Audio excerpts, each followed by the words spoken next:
Right. So for those of you listening in the audience, I really want you to think about what Natalie just said, because that's really important. It's easy in life, or easier, that when things go south, as they say, because not everything's going to be hunky dory every day, especially if you.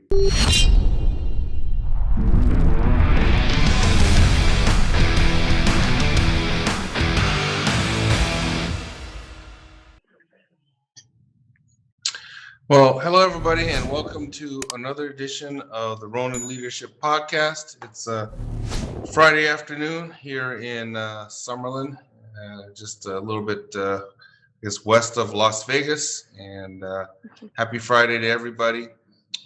Thank you, everybody, for your comments on the previous podcast. We've gotten some really good feedback on not only the podcast that we've done, but also on things you may want me to talk about in the future, which we certainly will do. And if you're, please spread the word about this podcast. And if you like it, hit the subscribe button on the screen.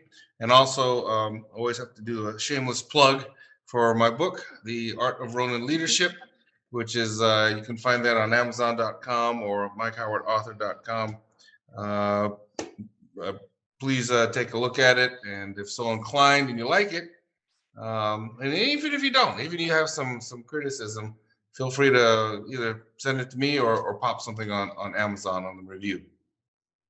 But for today, I'm really excited. I have a friend and someone I call a colleague who I actually just got to meet within the last couple of years. But I think you're going to get a lot out of our guest, Natalie Alvarez. Natalie is a director, and she'll correct me if I'm wrong, with a group called Alder. Used to be called Gen X. Those of you who know me know that I've been a member of first Gen X and now Alder for many years. First being asked to speak when I was still chief security officer in Seattle to a Gen X meeting, and then loved it so much that even though I had gray hair and everything, and I don't know if they considered me Gen Next, they allowed me to be part of it. But Natalie has been very instrumental in really getting me snapped into all things now Alder, and has curated a bunch of interesting conversations over the years, especially during the COVID times when we were doing virtual things. And I just thought, not only she's smart as a whip and a leader in her own right, but she's also that millennial generation.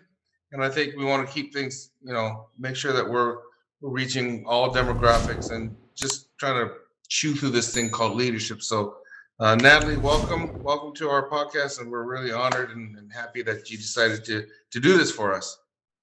Thanks. I'm flattered and humbled by your introduction. I hope I live up to the expectation. Oh, you will. You will. Oh, by the way, Natalie and I were talking prior to uh, doing the podcast. It's a little bit chaotic today. We've got construction people coming in. Heard the doorbell ring. We had our puppy earlier in the earlier podcast, but puppy's down the street with Janice's folks, so you won't hear puppy noises, but you'll probably hear some other things. But that's okay. It kind of keeps things fresh. Leadership in chaos. There you go, leadership in chaos. See, I told you she's good at this, right? So, Natalie, I guess to begin with, I always like to start with the guests and them talking about their journey. So, your journey to where you are right now, which is, we could talk about that too. You're in Nashville, which when I first met you, you weren't. And so, why don't you talk about your journey? How did you get to where you are in life? Yeah. Without being really predictable, but being predictable, we'll take a walk back to my childhood. I'm an only child, and I Me think too. because I think maybe I knew that. Yeah. So you'll probably relate to this, but as an only child, I didn't have siblings to play with growing up, and so I had this desire to be a part of the conversation, and very much realized that if I was going to be a part of the conversation, I had to some degree, like, pay attention to what the grown-ups were talking about. Right. So I was that kid at age 6, I would wake myself up, get ready for school, make breakfast, and watch the Today Show before I would walk to the bus stop because I wanted to see what was happening in the news. Hmm. Um, and the desire to understand the world around me was something that proliferated the older I got. So, junior high, high school, reading the LA Times and the Wall Street Journal, and really just trying to understand the world around me. And Okay. fast forward, went to college, and even though my mother encouraged me to study political science, like, you don't know anything. What do you know? You're not me. So I did communications like every other sorority girl does, and started my career in PR. And I loved it because I was working for an agency. And so it was exposure to all of these different kinds of businesses and stories that could be told. And so it was really the first place that I was able to activate my interest in what was going on in the world, but also Mhm. begin to refine my storytelling voice, if you will. Um, but right around working in that time, I had realized that I didn't want to work for an agency for the rest of my life because it's very cyclical and you live and die by your clients. And Right. this was maybe 2008, 2007, and we were going through a recession, and so many millennials at the time were moving back home and getting serving jobs and not really knowing what to do with their lives. And at that point in time, I was really just craving stability and wanted to be somewhere where I could establish roots because it seemed very much at the time that everything that was entry level was okay, entry level, but have 10 years of experience. Yeah. Right. And yeah, and so fortunately for me, my first boss, very much a friend and mentor of mine today, sat me down and asked me, what do you want your path to be? Where do you want to go? And was very good about letting me go when my time was up, and not only just letting me go, but opening doors for me, which I think is so important because that, you know, it really kind of instilled a great example for what I should be like, but also instilled this great Hmm. amount of respect and loyalty for the person who had started to bring me up professionally. And so I went straight from working for the agency into working with Alder and have been there for about 15 years. And, we're talking a little bit about millennial generations and leadership. Being anywhere for 15 years is a very unmillennial trait, Sure. but I own that and I'm okay with that because within that time, every couple of years has been a different challenge within the business that I've been able to work on and evolve and grow. And in some ways it feels like having six jobs within one entity, which has been pretty Yeah. incredible. Wow. Yeah, it's Yeah. interesting. You took such an interest in what's happening in the world at such a young age. It's interesting. When you say the word agency, that's, I think we refer to CIA as agency. So Yeah. it's interesting you mentioned that. But what I thought was pretty cool was the way your then boss reacted to your wanting to do something else. And sometimes you get bosses that are resentful because they don't want to lose top talent. But how he reacted was really interesting. You know. Yeah, and one thing I probably should have mentioned is not only in introducing introducing me to where I currently am, he had called, our current CEO and said, "Look, I'm going to give you a money back guarantee on her. And Hmm. if you don't like her, I'll hire her back in 6 months." And it's been a lot of years. And I think that, that really just exemplified like what it looks like to bet on people, right? Both Right. for, my current place that took me in and my former CEO who really like put his social capital on the line and said, bet on this person because she's going to be great for what you're doing. Right. Right. Yeah. No, I mean that he's practicing the essence of servant leadership as well, right? By what Right. he did. Yeah. Uh, um, so for those folks in the audience that are not aware of Alder, formerly Gen X, can you explain what the organization is all about, and then what your role in the organization is currently? Yeah. So I think the easiest way to understand it is, let's go back to my childhood and we talk about, wanting to understand the world around you, wanting to understand, how like current events that are happening shape like shape the world that we live in, and a lot about how we think about the world is shaped by our values, right? Hmm. And so what Alder really is about taking some of the best and brightest, most successful CEOs, artists, government leaders, and giving them exposure to ideas and thoughts that are happening around them and giving Hmm. them a space to make better sense of it so they are able to be more informed in their own journey. So, for example, you go to dinner with friends that you may not agree with and you have a really robust conversation, you might walk away thinking, wow, I never thought about XYZ this way. And before you know it, maybe your perspective is changing and the way you're doing business is different, or the way that you're, you know, connecting with your family or your neighbors have evolved just by virtue of the ideas that you're exposed to and the people that you're spending time with who might not typically be in your orbit. Yeah. So my role within Alder is really one about building community. Hmm. So, helping people connect to those ideas, and tangentially, it's been, within the experience portion of our organization. So how do you create experiences that aren't necessarily just events, but are these fully immersive moments where you're not only learning and getting exposure, but like you have emotional connection to it, and it's memorable and it's fun. So, we've taken our members all over the world on intellectual delegations. So the last one we did, I want to say, was like back in 2019. We did something around the 30th anniversary of the fall of the Berlin Wall, Hmm. and really looked at, what were the lessons in leadership from, the people who were making the decisions. So we sat down with Lech Walesa, who is, you know, at the very front end of, sorry, you hear Yeah. my dog shaking. He was, he was kind of like the first domino in the fall of the Iron Curtain, leading the strike down in Gdansk, and to sit down with him and take his perspective on what was going through his mind at the moment, and then being able to take those lessons back, like those are very powerful moments and you carry those with you for the rest of your life. Yeah. No, absolutely. Uh, Fascinating organization. You're in a great position, and every day is, I know, is a growth experience for you. Um, Yeah.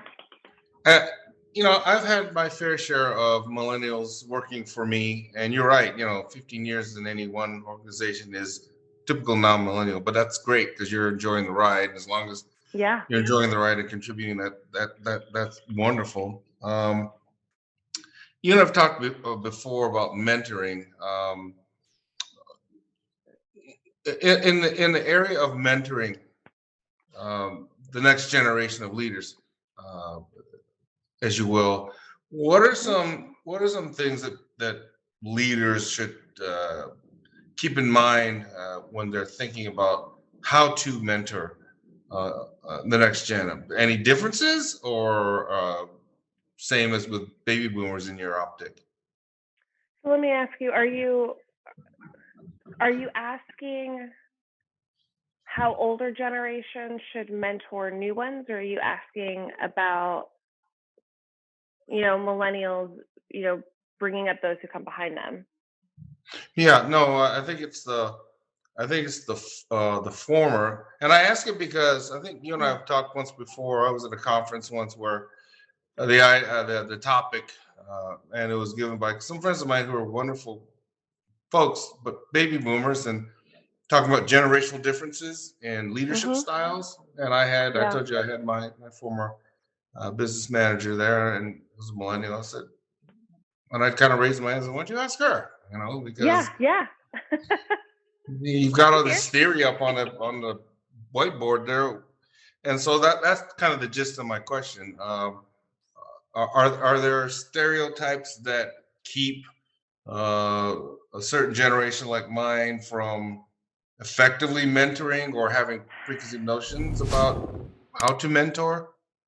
So I feel I have two thoughts on this, and it's two Okay. different lanes. So bear with me. So one, I think that like I look at the way that I came up and the person who put his bet on me, Hmm. and I think it showcases that we have a responsibility to bring up the ones who came behind us and hold the doors open for them, Hmm. especially younger women who were coming up as well into the workforce, and making sure that they feel prepared and they have the right tools to be able to do all the things that they've ever wanted to do. Um, it kind of, but to that point, it also kind of reminds me, like, when people are first coming up, it might seem like, okay, I'm doing this nice thing, I'm doing the moral thing by helping them, but Hmm. you never know how it's going to come back to you. So I remember when I first started working at Alder, one of the first books I was given to read was Hardball. And I love that book. And in the first chapter or so, it talks about the need to be friends with the gatekeepers, Hmm. meaning, Yep. be polite to the valets, be polite to the cloak checks, help those who you can, because you never know who holds the information and the power that you might need someday. And it's very trippy to now be, more than 15 years, 17 years into my career, and the people who brought me up will now call me for feedback and help and advice, and the relationship morphs more into like a peer relationship. Yeah, I love it. Yep. Yeah, and so I think that's important. Yeah. And then as far as stereotypes for millennials, I feel very strongly about this, but I think there was a time a while ago where people say, "Oh, millennials are just entitled. They want to show up and they want to get their, $1 million raises in their corner offices, and they're not going to work." And I think it's a horrible stereotype, and I see a lot of millennials shy away from that to say like, "Oh, I'm not that kind of millennial." But I actually think it's less about the generation and more about the age, because like I'm not middle aged, but I'm like middle on the millennial spectrum. Let's be very clear about that. Right. Um, and all of my friends are just paying their taxes and trying to buy homes and raise kids, right? Right. This isn't Right. hard. I think there's this idea for those coming out of college. So maybe my generation, you know, 10 years ago, or even Gen Z who's coming up, this idea of coming into the world and invincibility and not knowing what you don't know. So I think it's more age than it is defined by generation. Yeah. No, I agree with you. It's interesting. There was something on the news today. They did some survey of Wharton business school students and asking them about, and I don't know if this is related, it just popped into my head, so I'm going to say it, about what's the median income in the US. And the answers were like $100,000, $200,000. It was really interesting since it's like Hmm. $40,000, right? And Is so it? yeah, yeah, I would have that's guessed 80. yeah, yeah, Wow. yeah. So I just thought that was interesting. But that's a whole different conversation. But I thought that'd be a good, it's an interesting point. Um, as leaders, we all have value systems. What do you consider your core values? I mean, what drives you?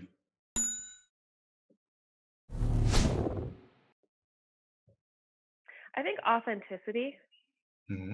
um, purpose, and this idea of like personal responsibility and ownership, right? Hmm. Because I think life is really simple, and what we do, where we lived, who we spent our time with, like none of that really matters at the end of our life. What Hmm. matters is how we showed up and the kind of person that we were. Hmm. And I think being authentic is so core to who I am, because I think it's a thing that ensures that I'm most comfortable in my skin and I'm doing the things that feel right to me, right? So that's kind of like my North Star. If I choose to say yes to helping this person out, or if I choose to say yes to this engagement? Is it something I want to do? Is it true to me?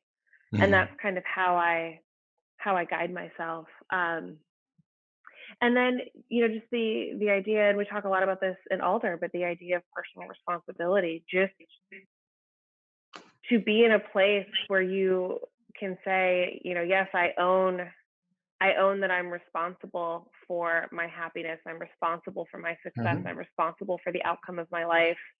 Um, I'm responsible for how I treat people. Like, it's a big order and it's really tough, especially you know, when we're wrong. But I also think that having that as like a core principle is also very liberating. Because it's Hmm. once you've owned that monster or that thing, it's like you don't have to hide or worry or stress or any of the things anymore. You just get to go back to living your authentic self. Right. So for those of you listening in the audience, I really want you to think about what Natalie just said, because that's really important. It's easy in life, or easier, that when things go south, as they say, because not everything's going to be hunky dory every day, especially if you're a leader and you own your lane, to not say, well, I could have done better, but it was because of X, or I could have done better because it was Y, and all these external factors. When it's like you said, you own it, and there may be dependencies, but you're right. If you own that, like as you said, and you take responsibility for it, it is liberating, because all the other external factors kind of go by the wayside, and you can kind of drill down into, what went right, what went wrong, all these other kind of things, right? I also think it's easier when you do that to let go of hard things, right? I have a tendency where my inner critic is pretty brutal. And Hmm. like I think about this a lot. I don't If I talk to my friends the way I sometimes talk to myself, I probably wouldn't have that many friends, right? But I think that when we look at an issue and we say, okay, like this is what I could have done better, and all of these other things I can't control, it's easier to let go. It's like, Right, I can't worry about how this person responded. I can't right, worry that this didn't happen. right, All I can think about is what was my part in it, and just right, be better next time. right, right. No, yeah, that's an important teaching point. It's funny you said you're brutal in terms of your inner critic, yeah, Yeah. and but a lot of successful people are, because their emotional intelligence is to the point where they're able to do that, right? And that, to me, that makes you better. Uh, Obviously, you have to temper that without being too critical on yourself, too hard on Right. yourself. Exactly. Yeah. So it's a balance. Yeah. In the time you've, let's just say, been in the working world, and you've been able to observe, I'm sure, a whole host of leadership styles. Are there a couple attributes that kind of stand out in terms of what you consider to be traits of an excellent leader? I'm thinking about this. Um, I think what I'm so fortunate with my scope of work is I'm surrounded by leaders all day, Yep. right? And these are leaders who are literally the the engine of America, like with their businesses and what they produce. Um, but I really think it comes down to less about style, because Hmm. style is something that's personal, right? And Right. more about their core values. So when I'm looking at a leader, regardless of how they present themselves, I'm asking, what do they represent? What's their character? And can I see that in what they're doing? Do I know what they value? Because if I Hmm. know what they value, I know how to navigate alongside them. So if it's someone I'm working for and I know what he values, I know how Hmm. to show up for him, Right. you know? So I think that's really important. And then just to go back to this idea of bringing people up with you, um, I think good leaders Mhm. for bring people along for the ride and accept full responsibility for things. I mean, there have been moments in my career at Alder where I've made some pretty epic mistakes that I've owned and I've learned from. But then at the same time, I've seen the consequences of those mistakes Mhm. where, maybe my, you know, my CEO is in a position where like he didn't look good and he had to say, oh, this was my fault.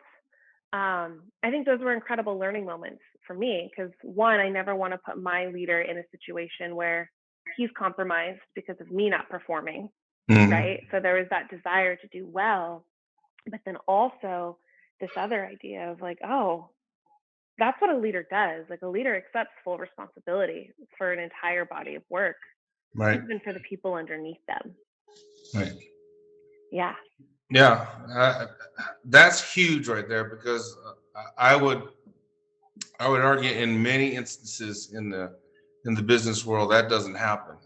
Uh, No, it if doesn't. right, and so no, Natalie actually made that mistake, and so I'll make sure I talk to her about that, as opposed to like you said, no, I own it.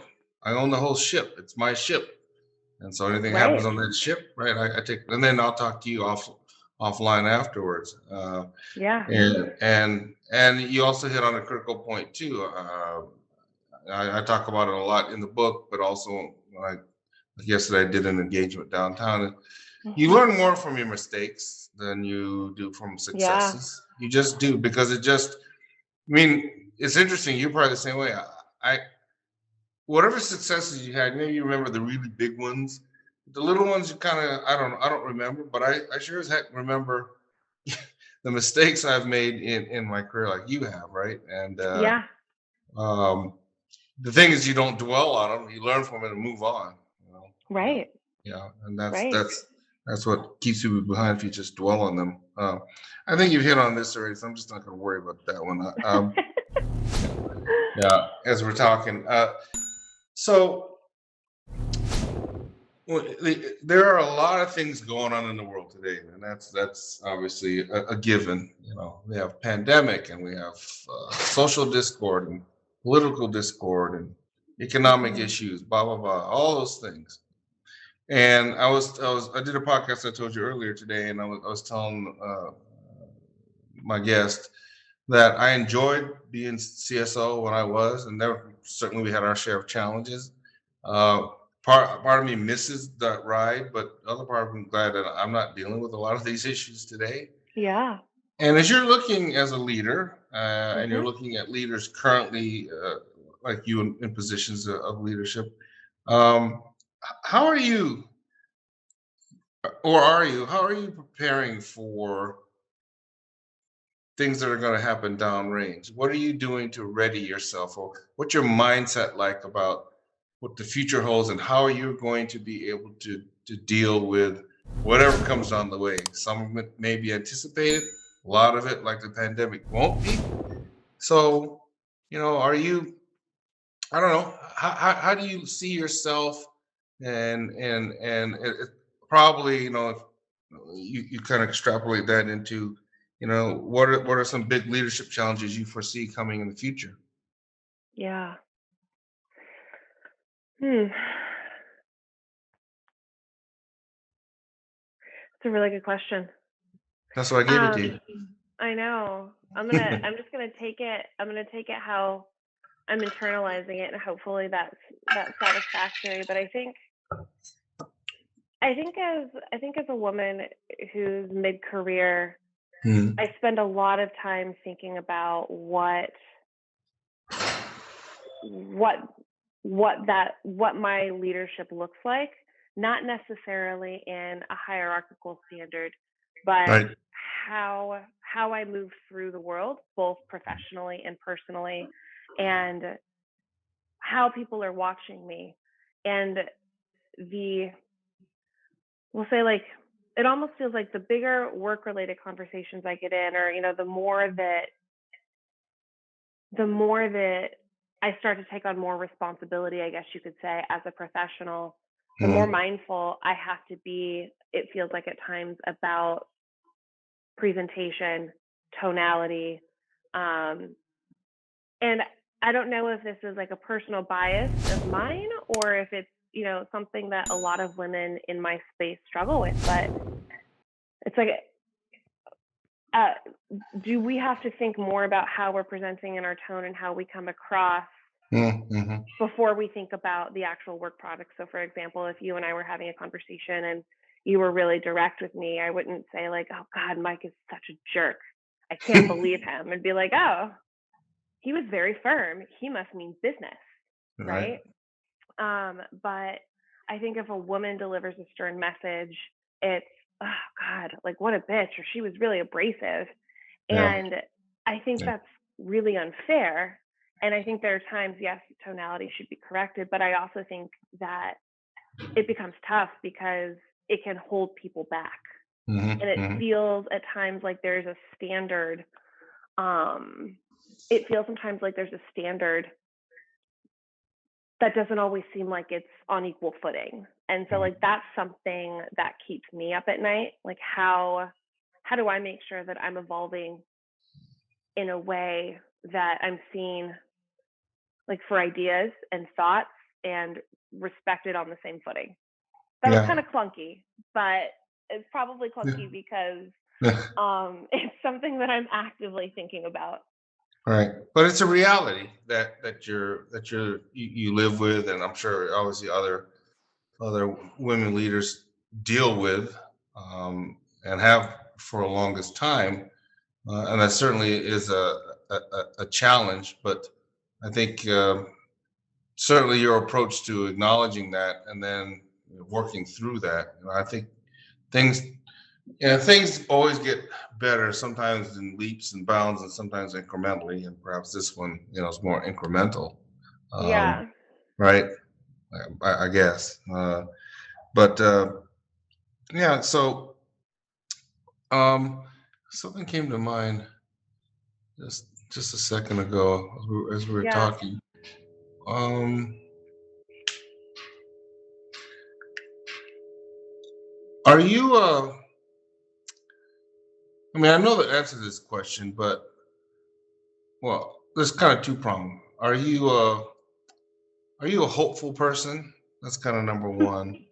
But the also number two is, and I actually haven't asked this. I should ask more of this Yeah. of the leaders. Is how do you approach your day, right? Because I think it's important for leaders to be as productive as Mm. possible and Yeah. strategic as possible. How do you approach your day when it comes to whether it's taking care of yourself or whether it's dealing with this thing called Outlook or whatever you have, the email and the phone calls and having to make decisions? How do you craft your day with the Yeah. things that you can control? I mean, So one, I would say that I'm really hopeful, maybe almost to a fault, yeah, right? yeah, yeah, Because I think if the minute that we stop having hope is like the minute a part of us dies a little bit, yeah. you know? Um, my days, I have a morning ritual that I'm just very, very serious about, which Mhm. is, waking up an hour or two before work starts, and Okay. I'll do the things that bring me joy. And so usually it is, you know, it's like 30 minutes of journaling and then listening to a podcast, which I will Nice. pepper in Mike Howard's Ronin Leadership podcasts into Thank you. those. Shameless plug, Yeah. but I appreciate it. No, it's true. I keep a running list of the podcasts that I want to listen to, and then depending on Mhm. how I'm feeling in the morning, is it, do I need something to fill my soul? Do I need something that's intellectual? What do I feel like I need to feed myself to start the morning? Right. So it's journaling, it's podcasts, it's very quiet, very particular about not taking calls before a certain hour, just so Nice. I have that time to feel centered and regrouped. And then like throughout the course of my day, I find for me anything that's creative, I get my creative bursts in the afternoon.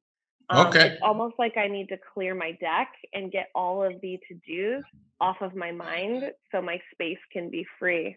Hmm. Um, but I think, one thing that's been really helpful for me as far as not feeling too burnt out or tired by the end of the day is really kind of having this flow of doing versus being. So, for example, if I'm sitting at my desk, I could sit at my desk for 10 hours and I can look up and I realize I've forgotten to eat and I haven't taken the dog out and I haven't done anything. And at the end of the day, I'm tired and I have nothing left to offer anybody. So really just trying to be very thoughtful about that and building a rhythm that gives me time to work pretty feverishly, but it also gives me time to say, okay, at this time I'm gonna go do something creative, or I'm gonna Mhm. go do something physical, even if it's just for 10 minutes, just so I have that outlet and that shift of energy, I think is really important. Yeah, yeah. No, a good blend of taking care of the me and Yeah. taking care of the work is important. I'm glad that you take the morning. Yeah, there've been Yeah. numerous studies that talk about leaders and most successful leaders utilize the mornings like you do in various ways. Some like to Yeah. work out, some like to read, some like to meditate, some like to pray, whatever gets you to a space where you're ready to take on the duties of the day. But also, it's interesting, we all have different rhythms because when I was Right. working, my peak was anywhere from 7 a.m. to about 1 in the afternoon. And then for like decision making and things like that, by the afternoon, like I really didn't want to have any meetings and I wasn't that creative. It Yeah. was more like, let me just go into answering email mode and blah blah blah like that. But yeah, and where yours is, you kind of get boom, a burst of energy Right. uh, in the afternoon, which is interesting. Um, Yeah. um, Yeah. we've talked about a lot of different things in this podcast, and obviously you and I we talked. We could go on forever, right? And it's always interesting to talk to you. So that's why it's fun doing this. Um, Two questions. Yeah. One, um, is there something that I haven't asked you that you'd like to address? If not, fine, but if so, happy to. I throw it out there because Yeah. you're gonna address it anyway, so I might as well just ask you the question officially. Uh, um, That's funny. I didn't come in with an agenda, yeah, um, which is very liberating because I don't feel like I have to necessarily force or like, oh, I got to get this in, I got to say this. right. So I have nothing, but I'm okay with that. Yeah. Well, no, that's good. That's great. That's What's meant awesome. to come out was meant to come out. It was meant to come out right. I guess the last thing is, if there's anything you'd like the audience members to take away from our conversation, what would be one or two things?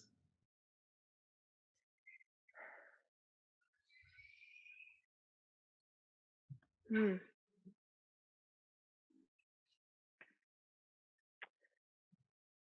I would say leadership comes in different modalities.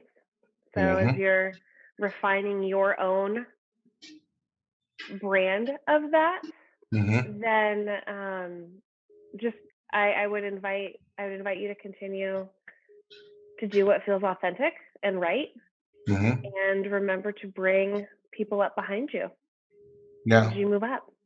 Yeah. Those would be my words of encouragement. Awesome. I think that's awesome. Yeah. And I also see, I think we might have talked about this, but if we haven't, I see a book in your future somewhere down the line, when somewhere in your career when you feel like you have something that you really want to get on paper and Yeah. say. I think I can see that in your future. But um, I always enjoy talking to you, and I appreciate you Mm. taking a little bit out of your Friday in Tennessee. You said it was pretty cold there right now, right? Yeah, it's a whopping 27 degrees outside. Woo! Yeah, California so girl is not used to that weather. I know, right? You just have to adapt to the environment, I guess, right? Just in Yeah. leadership. But yeah, really, thank you for doing this. I've gotten a lot out of it. I know I our hope audience so. will. It's great to get perspective from someone like you who you're in an organization that's unusual in so many aspects compared to a lot of the people I interview who are in these Mm. traditional enterprises. And what Alder obviously is doing is really promoting conversation, thought leadership, decision making, keeping people informed in a rigorous but safe environment, and you're an integral part of that. So I appreciate everything you do for the organization, and thank you for spending the time with us today to talk about all things leadership. Oh, it's so good to be here. I'm honored to be thought of, Mike. Thank you. You're Good to be welcome. seen. Yeah, awesome. Well, that's All it right. for this edition of the Art of Ronin Leadership podcast, and we'll get this podcast out as soon as we can. Again, really appreciate your feedback and keep it coming. Hit the subscribe button if you really if you're enjoying this, and tell your friends about it. And we're getting ready for the weekend, so whatever you intend to do this weekend, make it a fun weekend with your friends and family. Take care of yourself. Stay safe until we do the next podcast. So this is Mike Howard. I'm signing off. Take care. Thank you. Bye. Bye. Okay, let me stop the recording here.